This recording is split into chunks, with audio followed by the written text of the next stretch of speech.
Hi there, I'm Teresa Dufour with your CT Style Express. So the holiday season is here and Kidde wants to make sure you and your family are staying safe.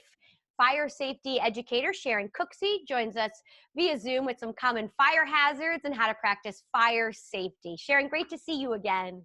Oh my goodness, it's great to see you. Thank you for letting us be here and talk about this really important topic. It is because I feel like December, a lot of people are doing a whole lot of cooking in the kitchen and we would really like to avoid a trip from the fire department, right?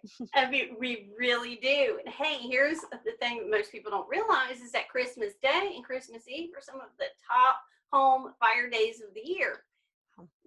I didn't realize that. So what are some tips before the holidays get underway? How do we prepare our kitchen and prepare the workspace? So absolutely. So, and let me explain why this is so critical, because over half of all home fires start right here in the kitchen. And if you think about what you're doing in the kitchen, it makes sense. You're intentionally setting fire to things. But there are a few steps that you can do before, during, and after to really make sure that this is a spectacular and safe holiday.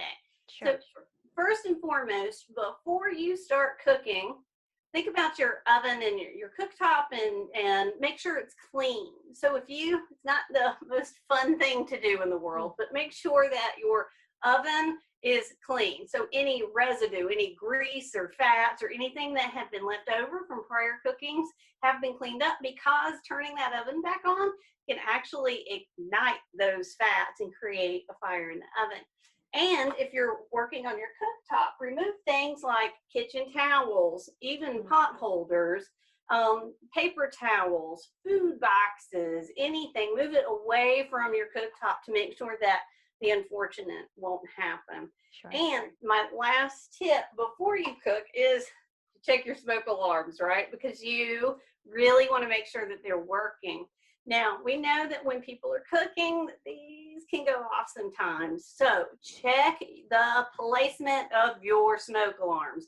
Make sure that smoke alarms are installed at least 10 feet away from a hot appliance. Okay. All right. So you do all that. You're in the kitchen. You're getting ready. And I see the fire extinguisher next to you. That's probably key to have nearby.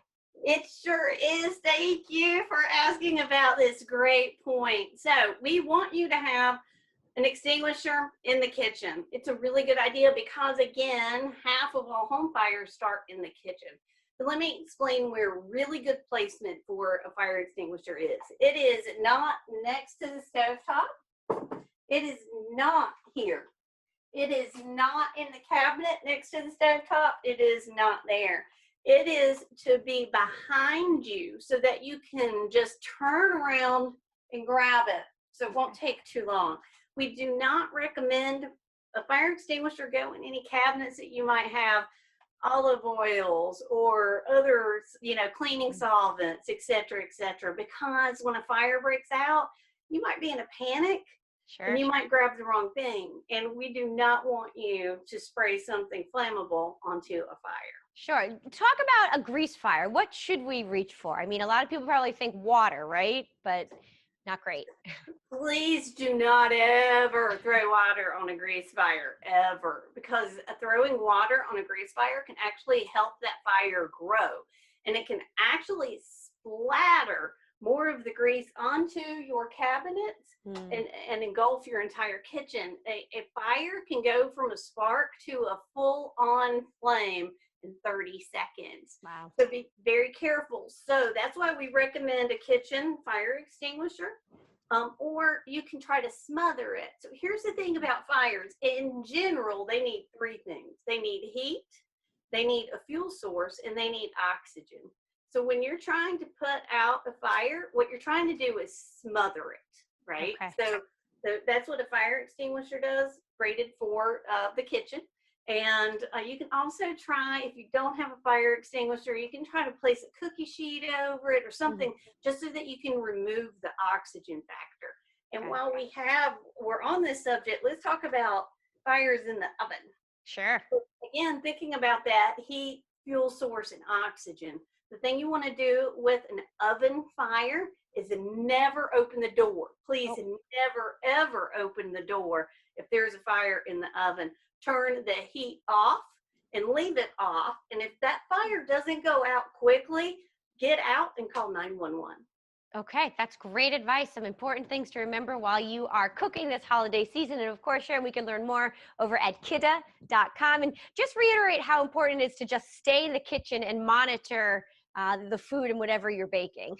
Absolutely. So, unattended cooking is one of the primary sources for home fires, especially over the holidays. So, please stay in the kitchen. And here's another thing, if you have two-legged or four-legged children like I do, make sure to keep a 3-foot ring of safety around any hot appliances. And here's why. So, let's say you have a turkey in the oven, it smells delicious, Mm-hmm. and you open the door, your pet, your four-legged family member, or even two-legged, may want to try to get to it in the oven, not realizing that it's hot. So we don't want an accident to happen. So keep a 3-foot ring of safety at all times. There you go. Great advice, Sharon Cooksey. Thank you so much for chatting with us again. Kidde.com. We appreciate it. Enjoy the holidays. Happy holidays to you.